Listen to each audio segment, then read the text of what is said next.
Leverage apa yang bisa ditawarkan oleh Palestina dan rakyat Palestina untuk keuntungan aktor manapun? Tidak ada. Itu sebabnya pihak-pihak aktor-aktor global itu cenderung memang kurang peduli.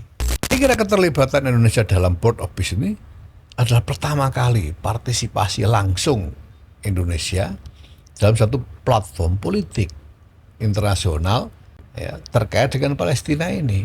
Kita kan juga belum tahu keadaan Israel itu seperti apa sekarang, secara ekonomi, secara militer dan lain-lainnya, secara politik internalnya seperti apa. Kita juga belum punya informasi yang detail soal itu, yang jelas soal itu. Semuanya bisa berubah.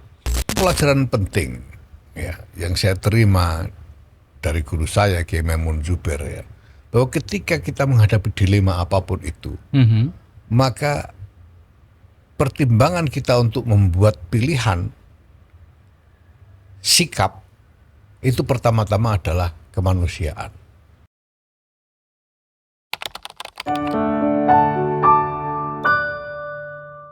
Halo, Assalamualaikum teman-teman Ruang Publik. Kita akan mengupas satu isu yang ramai sekali diperbincangkan, yaitu Board of Peace yang diinisiasi oleh Presiden Amerika Donald Trump. Jadi Januari akhir lalu di Davos, Presiden Donald Trump menginisiasi Board of Peace yang bertujuan untuk menjadi solusi bagi konflik Gaza. Ini menggemparkan karena pada akhirnya Presiden Indonesia Prabowo Subianto terlibat di dalamnya dan ikut menjadi bagian di dalam Board of Peace. Nah, isu ini menggelinding ke dalam negeri dan beberapa waktu lalu isu ini makin ramai setelah Ketua Umum PBNU, Kiai Haji Yahya Khalil Stakuf, menyatakan dukungannya terhadap langkah Presiden Prabowo. Nah, di dalam konteks itu banyak sekali perbincangan karena memang adanya Board of Peace itu sendiri, langkah Presiden Prabowo terlibat di dalamnya, dan yang terakhir dukungan dari Gus Yahya Khalil Stakuf. Nah, saat ini daripada kita berbincang menganalisa ke kanan ke kiri tentang apa sebenarnya latar belakang dukungan dari Gus Yahya terhadap langkah Presiden Prabowo, kita akan ngobrol bersama beliau. Sudah hadir bersama saya Kiai Haji Yahya Khalil Stakuf, Ketua Umum PBNU. Assalamualaikum Gus. Waalaikumsalam warahmatullahi. Gus, kemarin ini mulai ramai sekali nih Gus. Ya. Setelah statement itu saya penasaran ini Gus. Apa respon dari warga NU, para kiai terhadap statement panjenengan Gus? Ya seperti biasa, karena ini memang dari sononya kontroversial, pasti responnya juga penuh kontroversi. Ada yang setuju, ada yang tidak setuju, itu biasa. Tapi saya kepada semua saya ingatkan dan saya ajak untuk berpikir secara lebih tenang dan tidak mendasarkan pandangan ataupun tindakan atas dasar emosi, kemarahan, dan lain sebagainya. Kita harus berpikir apa yang kita hadapi sebagai realitas, apa pilihan-pilihan kita, dan mengambil tindakan yang mungkin. Nah, apapun pandangan-pandangan yang berbeda-beda yang disampaikan oleh berbagai pihak, itu semuanya bersifat dorongan, encouragement untuk lebih berani mengambil tindakan atau bersifat mengingatkan terhadap apa-apa yang perlu dipertimbangkan ketika mengambil langkah-langkah lanjutan dari langkah pertama yang telah dilakukan itu. Nah, kritik-kritik yang tidak setuju dan sebagainya ini kan mengingatkan bahwa ini nanti ada begini, pada dasarnya seperti ini, harus dipertimbangkan nanti kalau mau meneruskan langkah ini. Ya, itu semua menjadi masukan yang saya kira mungkin berguna. Baik. Gus, ini kan bukan pertama kali Gus Yahya terlibat di dalam pembicaraan internasional di urusan Gaza, di urusan Israel dan Palestina. Saya ingat betul Gus Yahya 2018 datang ke sebuah forum di Israel dan berbicara soal rahmah di sana. Artinya Gus Yahya pada prinsip kalau ingin perdamaian maka kita harus berbicara kepada dua belah pihak. Itu masih di dalam posisi yang sama ya Gus? Ya, jelas, karena dalam realitas mana mungkin kita membangun perdamaian tanpa berbicara kepada semua pihak yang terlibat. Nah, pertanyaan kita hari ini sebetulnya adalah bahwa yang paling dasar adalah apa sebetulnya pilihan kita. Kita ini mengambil pilihan konfrontatif atau pilihan damai. Oke. Ya. Selama ini kita mengelak dari tindakan-tindakan konfrontatif. Kita menolak perang. Oke. Ya. Bahkan kita menolak inisiatif-inisiatif perang yang ditawarkan oleh pihak-pihak lain. Betul. Ya. Nah, kan kita harus bertanya pada diri kita. Kita ini memang tidak mau perang. Kalau kita tidak mau perang, lalu apa? Apa kita mengambil jalan damai? Kalau mengambil jalan damainya apa? Ya. Kan tidak bisa. Kalau kecuali kita ya memang pengen jadi katakanlah seperti cheerleader yang teriak-teriak dari jauh saja tanpa terlibat di dalam persoalan, sungguh-sungguh melibatkan diri dalam persoalan. Yang kita lakukan selama ini kan cuma ngirim bantuan, protes, demo, mengecam, istighosah dan lain-lain gitu. Tapi apa tindakan yang real dalam percaturan internasional, yang tindakan nyata kita untuk membantu Palestina, itu yang sekarang sebetulnya menjadi tuntutan paling mendasar, pertanyaan paling mendasar bagi diri kita. Kita cuma protes-protes, habis itu pulang tidur. Itu kan seperti menghibur dan menenangkan diri sendiri tanpa sungguh-sungguh punya makna bagi nasib Palestina, nasib rakyat Palestina, manusia Palestina. Ini kalau boleh saya analisa, ini kan lahirnya dukungan ini. Saya beberapa kali mewawancara panjenengan soal pemikiran atau langkah yang jenengan ambil soal Israel dan Palestina ini, soal perdamaian di Palestina lebih tepatnya. Yang terakhir kalau tidak salah saya ingat, dan itu relevan dengan apa yang dibicarakan oleh para akademisi, itu adalah mandeknya Dewan Keamanan PBB untuk menyelesaikan konflik ini. Dan kemudian ada inisiatif lahirnya BOP ini. Ini apa maknanya ketika PBB sebagai Dewan Keamanan Dunia yang sedang mandek, terus ada inisiatif itu, yang jelas-jelas ini kontroversi memang. Dan jenengan memilih untuk mendukung apa yang dilakukan Pak Presiden. Artinya kalau boleh saya pikirkan, ini kalau ada kesempatan langsung terlibat di dalamnya, jenengan bisa mendukung langsung. Oke, sekarang begini ya, pada tingkat filosofis. Oke. Saya ingin bicara pada tingkat filosofis sebelum bicara yang lain ya. Bahwa pertama kita memang mewarisi dunia yang tidak sempurna, dunia yang jelek yang kita warisi. Oke. Dunia yang tiba-tiba ada Israel menguasai Palestina. Israel itu menduduki Palestina, mengambil alih Palestina itu sejak sebelum kita lahir. Ya. Seperti mereka sudah seperti itu. Ya, dulu itu yang terjadi bagaimana? Indonesia baru merdeka 45, Israel mengambil alih Palestina 48.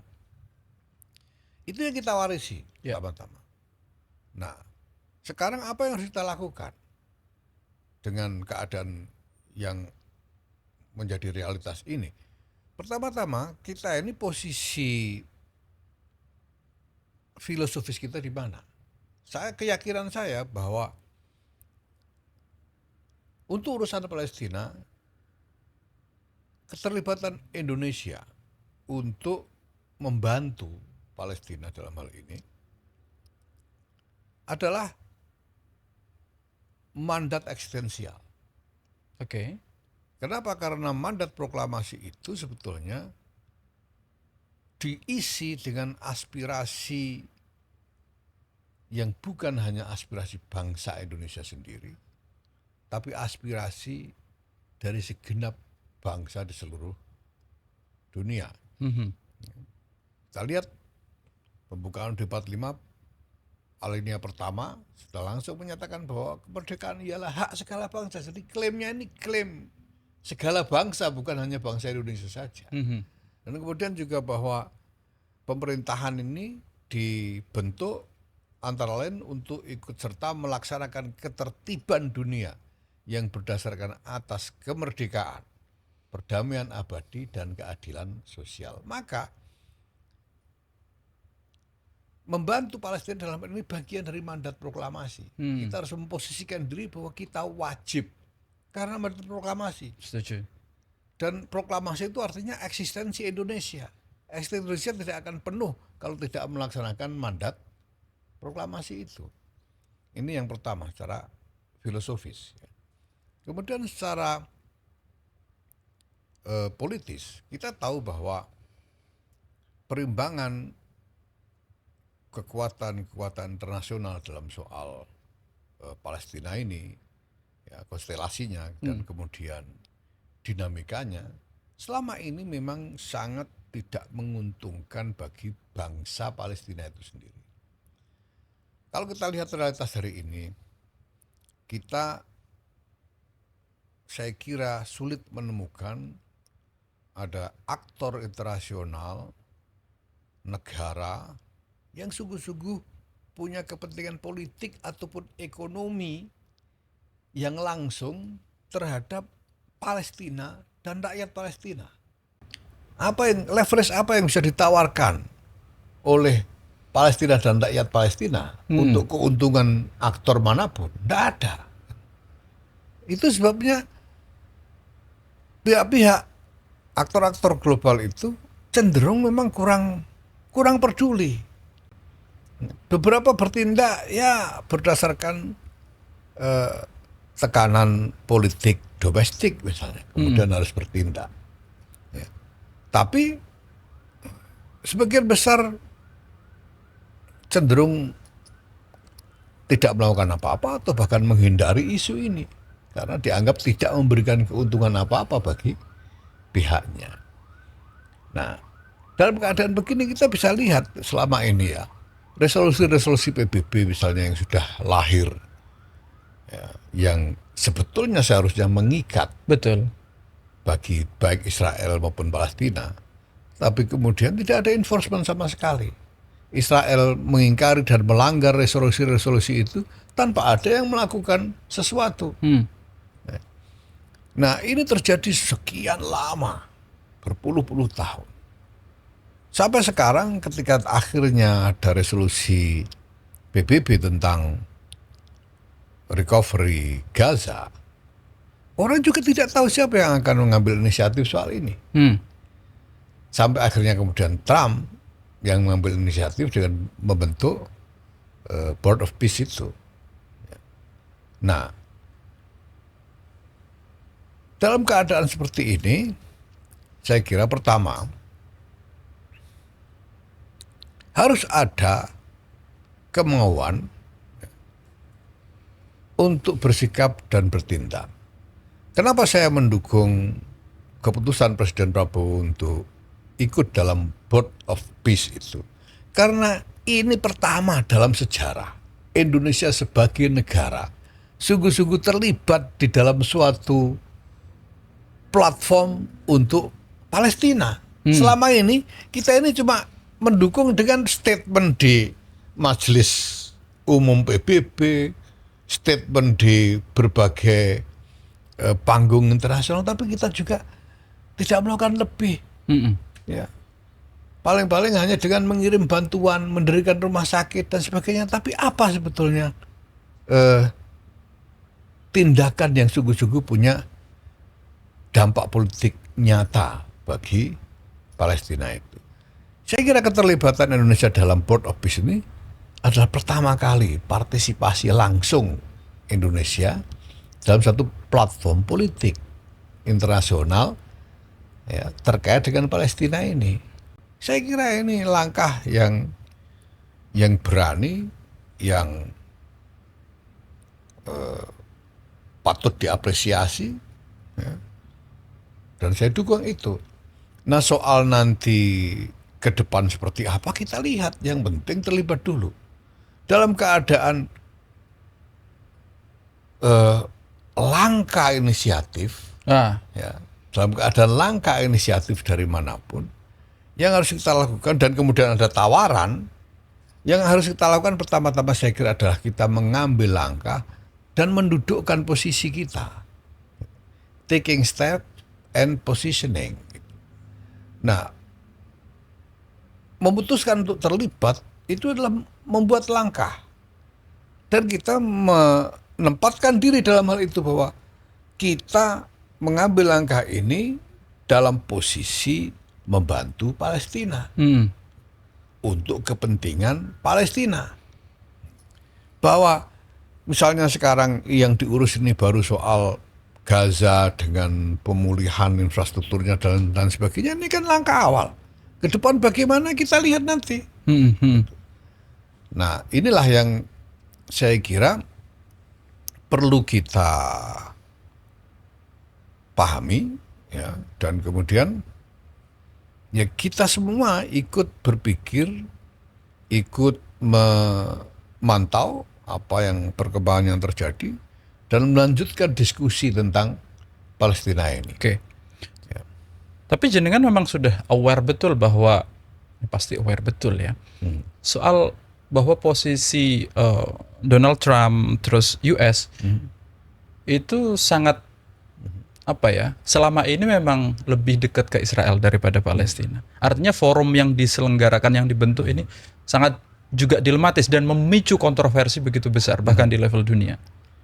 Yap, gini ya, saya kira orang juga perlu tahu bahwa Amerika itu tidak monolitik. Oke. Donald Trump sekarang presiden, tapi Amerika itu bukannya Donald Trump. Di dalamnya ada banyak pihak yang semuanya juga saling bertarung. Gitu. Sekarang Donald Trump bisa ambil tindakan begini karena dia presiden.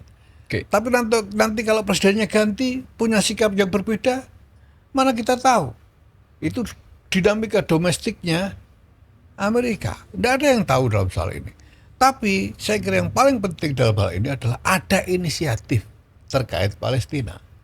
Bahwa dunia tidak membiarkan apa yang terjadi dengan Palestina. Paling tidak sekarang yang namanya hostile takeover, pengambil alihan secara kasar atas Gaza itu terhenti. Tadinya kan Israel maunya itu, mengambil alih Gaza secara kasar, roda paksa. Tapi sekarang terhenti. Dan ada inisiatif ini. Ini saya kira satu hal yang harus dilihat juga sebagai katakanlah kemajuan dalam proses terkait Palestina ini. Ya. Nah, soal nanti sesudah ini seperti apa, kita belum tahu. Ini kan yang terlibat baru Trump, lalu sejumlah aktor global, dan kita terlibat di dalamnya. Kita memutuskan untuk berpartisipasi di dalamnya. Apapun ukuran partisipasi yang kita berikan itu. Tapi kita berpartisipasi dan itu langsung. Nah, tapi ada sekian banyak aktor-aktor global lain yang juga berpotensi untuk mengambil inisiatif. Kita lihat bagaimana inisiatif dari aktor-aktor yang lain. Selain aktor-aktor politik, masih ada aktor-aktor keagamaan yang mungkin akan mengambil inisiatif. Bahkan sebetulnya Nahdlatul Ulama itu telah beberapa tahun ini sebetulnya secara decisif mengambil langkah-langkah membangun jaringan komunitas-komunitas agama secara global untuk bergerak, berusaha mempengaruhi dinamika politik dengan nilai-nilai agama. Ini betul-betul kita lakukan. Ya. Dulu itu tahun 2022 kita menyelenggarakan R20 di Bali itu kesepakatannya itu.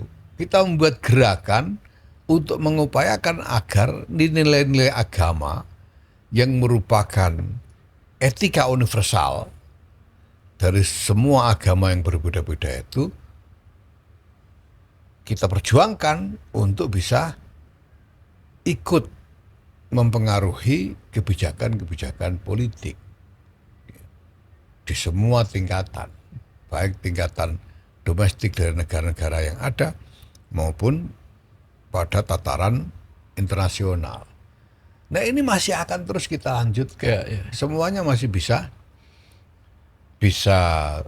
terjadi dengan dinamika yang akan kita perjuangkan pengelolaannya supaya sungguh-sungguh nanti ya kita berharap bisa mewujudkan satu titik terang bagi masa depan Palestina ini. Gus, tapi kalau bisa dibilang ini salah satu kunci untuk membuat perdamaian di Palestina itu kan adalah enforcement terhadap Israel. Itu kunci utamanya dan semua orang mengetahui itu. Ada nggak seberapa besar kira-kira optimisme forum ini bisa mempengaruhi sampai ke sana, Gus? Ya, seperti saya bilang, paling enggak ini adalah first step. Ini langkah pertama. Kita belum tahu nanti ke depan seperti apa. Kita kan juga belum tahu keadaan Israel itu seperti apa sekarang. Secara ekonomi, secara militer, dan lain-lainnya. Secara politik, internalnya seperti apa. Kita juga belum punya informasi yang detail soal itu. Yang jelas soal itu. Semuanya bisa berubah. Ya. Nah, pertanyaannya sebetulnya mendasar sekali ya. Trump membuat inisiatif. Oke. Pihak lain tidak ada yang buat inisiatif.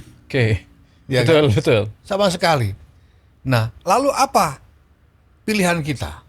Apakah kita akan menandingi inisiatif Trump dengan inisiatif kita sendiri? Atau kita terlibat berpartisipasi dalam inisiatif Trump? Kan itu pilihannya. Nah, kita kan ukur-ukur juga kemampuan kita, kekuatan kita, leverage kita, dan lain sebagainya. Sejauh mana kita bisa menggalang dukungan internasional dalam soal ini, kita harus ukur-ukur. Nah, pilihan kita apa? Pilihan kita kan kalau kita tidak berpartisipasi berarti kita diem aja dong. Jadi pilihan yang paling realistis saat ini terlibat. Ya terlibat, apapun yang nanti akan kita temui di situ kita berjuang. Gitu. Saya kira itu. Nah, kalau positioningnya itu tegas bahwa kita di sana untuk Palestina, ya kita akan lihat nanti dinamikanya seperti apa, kita berjuang di sana. Ya. Dan apapun yang kita lakukan di dalam partisipasi itu, kita arahkan secara konsisten untuk membantu Palestina. Saya kira itu saja yang bisa kita tegaskan pada titik ini. Karena pilihannya kita tidak berbuat apa-apa. Pilihannya kembali kepada berteriak-teriak dari luar dan tidak ada yang kita lakukan. Sekarang kita ngirim bantuan sendiri ke Palestina aja susah. Sekarang kan paling tidak dengan ini, ya kita lihat sekarang masih ada kesulitan misalnya ketika ada tim apa istilahnya itu di eksekutif, Board of Peace, tim administratif atau apalah gitu ya. Saya lupa istilahnya. Mau masuk aja masih diblokir sama Israel. Iya, betul. Nah, itu kan berarti perlu ada lagi dinamika yang menyangkut political enforcement atas hal ini. Nah, itu ketika itu dilakukan sesuatu bisa terjadi, kita lihat. Saya ini mengingatkan pertama soal yang sudah dilakukan oleh Gus Yahya, termasuk juga Gus Dur kan awalnya itu membuka komunikasi ke sana dan itu selalu kontroversial. Gus Dur jenengan, tapi pada akhirnya beberapa waktu lalu saya ingat ada 12 ormas keagamaan datang ke sini dan dia bilang kita sudah melakukan semua hal di sini, sudah melakukan aksi demonstrasi dan mengirim bantuan, membangun rumah sakit. Pada akhirnya ada kesadaran baru, yaitu yang kurang adalah membuka komunikasi terhadap pihak Israel. Ya, itu salah satunya. Tapi yang sebetulnya yang paling mendasar adalah bahwa problem Israel Palestina ini adalah problem internasional terkait dengan tatanan internasional. dan tidak bisa diselesaikan sepihak oleh aktor manapun. Oke. Harus ada konsolidasi global untuk soal ini. Nah, siapa yang punya leverage untuk melakukan itu? Nah, membangun leverage untuk melakukan konsolidasi global itu juga memerlukan strategi tersendiri. Harus ada tahapan-tahapan. Ya. Nah, sekarang yang mengambil inisiatif untuk konsolidasi internasional itu Amerika. Kita lihat apa jadinya nanti. Gitu loh. Nah, itu juga banyak sekali faktor variabel yang akan menentukan, termasuk dinamika politik domestik Amerika sendiri, dinamika politik domestik Israel, dan negara-negara lain yang terlibat masing-masing, Turki, Indonesia, dan lain sebagainya. Kita lihat nanti. Saya dengar konon sudah ada 13 negara Timur Tengah yang juga berpartisipasi di dalam Board of Peace ini. Ya. Apapun juga, ini adalah langkah yang menjadi awalan. Ya. Mungkin sekarang yang tersedia adalah inisiatif terkait hanya pemulihan Gaza. Ya. Tapi kan ke depan nanti siapa saja bisa ngambil inisiatif untuk hal yang lain. Ya. Itu terbuka semuanya. Ya. Gitu. Ini sedikit banyak mengingatkan saya sama awal perjanjian ketika kita merdeka, ada perjanjian Renville yang awalnya hanya sebagian kecil. Betul, dan semua orang juga, ya pada mulanya pasti namanya langkah awal di tengah-tengah masa depan yang kurang lebih tidak menentu, pasti kontroversial. Ya, dulu aja seperti itu, apalagi sekarang alangkah tidak menentunya dunia ini hari ini gitu loh. Dan semuanya pasti dilematis. Soal Board of Peace ini, apakah untung, apakah rugi, dilematis. Iya kan? Ya. Ada yang mengatakan bahwa di satu sisi ini mengancam kedaulatan Palestina. Ya. Satu hal, ya kan? Di sisi lain, tapi ini kesempatan untuk memulihkan kehidupan warga Gaza yang dihancurkan oleh Israel. Ya.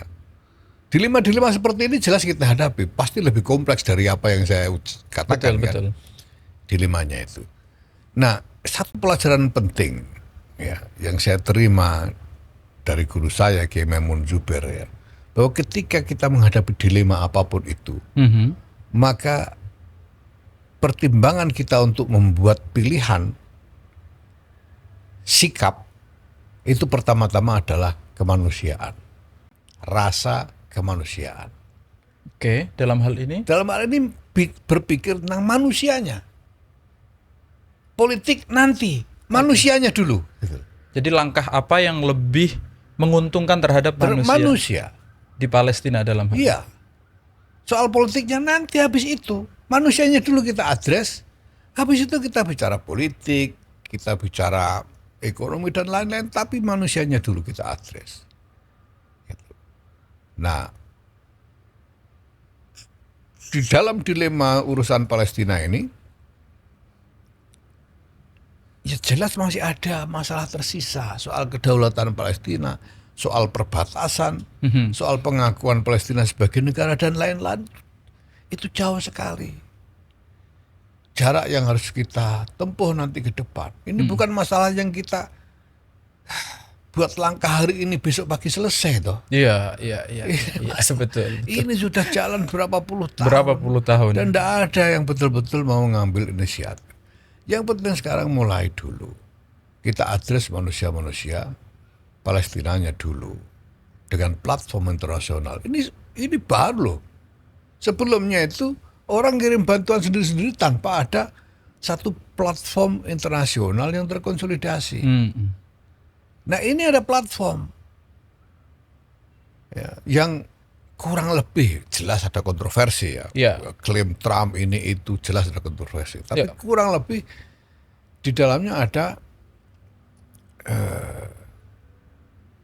ada wawasan tentang struktur yang dibingkai di dalam tatanan internasional. Gitu. Karena dimulainya dari resolusi PBB kan gitu. Nah sudah kita mulai aja dulu di sini. Nanti semuanya masih bisa kita perjuangkan di dalam dinamika berikutnya. Orang misalnya keberatan, kenapa Trump menjadi ketua permanen? Dia ketua permanen itu sebagai apa? Sebagai Trump pribadi atau sebagai presiden Amerika? Dia punya leverage untuk membuat inisiatif ini karena dia presiden Amerika. Kalau dia sudah enggak, kalau dia itu cuma presenter televisi, mana bisa dia bikin begini? Nah nanti kalau apakah ini mau bisa selesai 3 tahun kepresidenan dia? Ya mana kita tahu. 3 tahun lagi dia berhenti.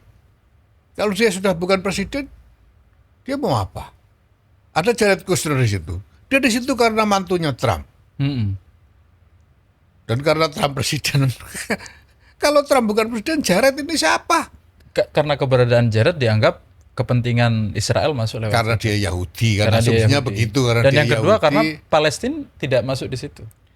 Ya makanya karena Palestina tidak masuk di situ, menurut saya justru kalau Indonesia memang sungguh-sungguh punya komitmen untuk membantu Palestina, ya kita harus ikut supaya kita menjadikan diri kita representasi Palestina.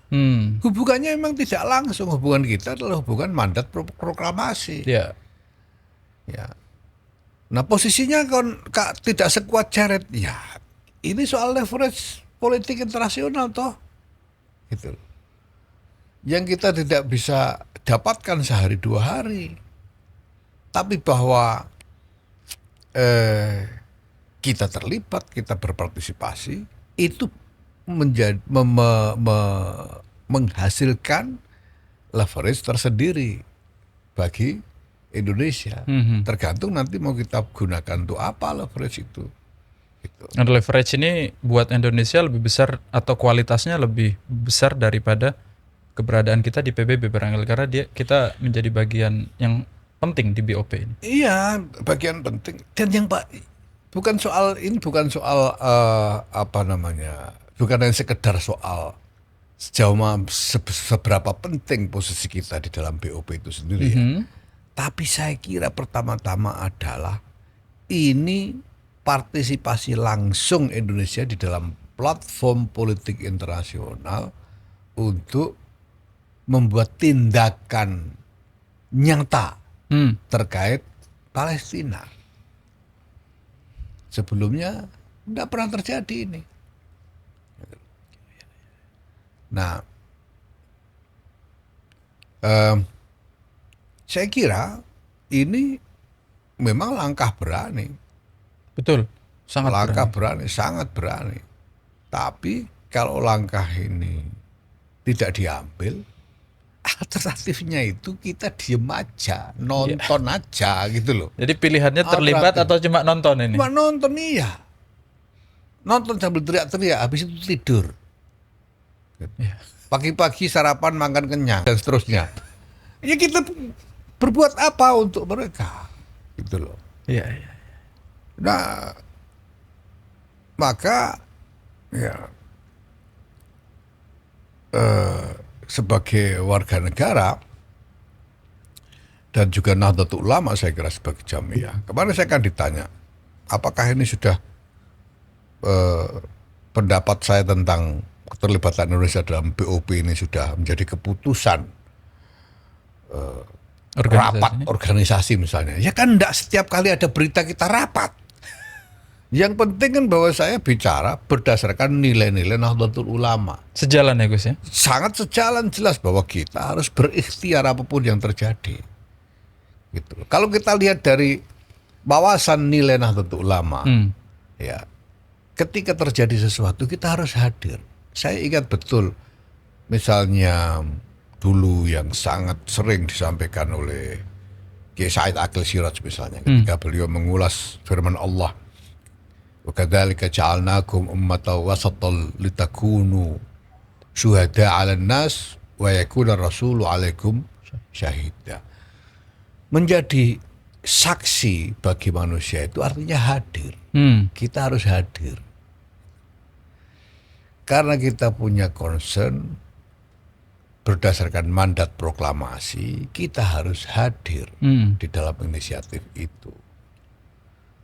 Soal kita mau apa dalam kehadiran kita itu, ya bahwa kita berikhtiar untuk membantu Palestina. Nah soal nanti hasilnya bagaimana kan, ya dalam nilai Nahdlatul Ulama kita tinggal menunggu, memohon takdir yang baik dari Allah Subhanahu wa taala, kan gitu aja. Dari sisi nilai-nilai Nahdlatul Ulama. Ya. Tapi kalau kita tidak hadir sementara ada kesempatan untuk hadir, ya, itu berarti kita meninggalkan kewajiban kita untuk berikhtiar.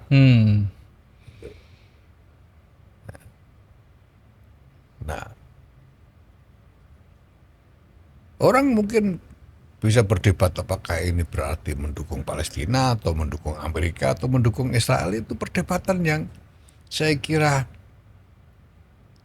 wajar berdasarkan persepsi masing-masing. Tapi sekali lagi persoalan adalah pilihannya apa.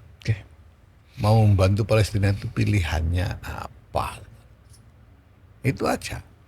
Oke, Gus. Terima kasih Gus atas waktunya Sama-sama, dan ya. penjelasannya.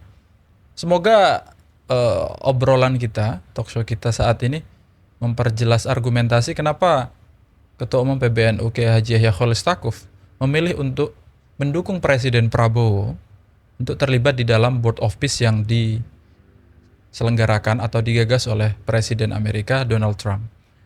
Jadi sesimpel sekarang ada platform baru untuk mendukung rakyat Palestina, mendukung perdamaian Palestina, dan sekarang tersedia, pilihannya hanya ada dua. Satu adalah terlibat, atau yang kedua tidak ikut-ikutan.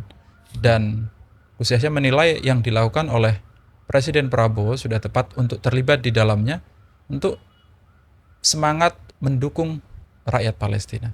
Demikian talkshow kami, kita jumpa di episode selanjutnya. Assalamualaikum warahmatullahi wabarakatuh.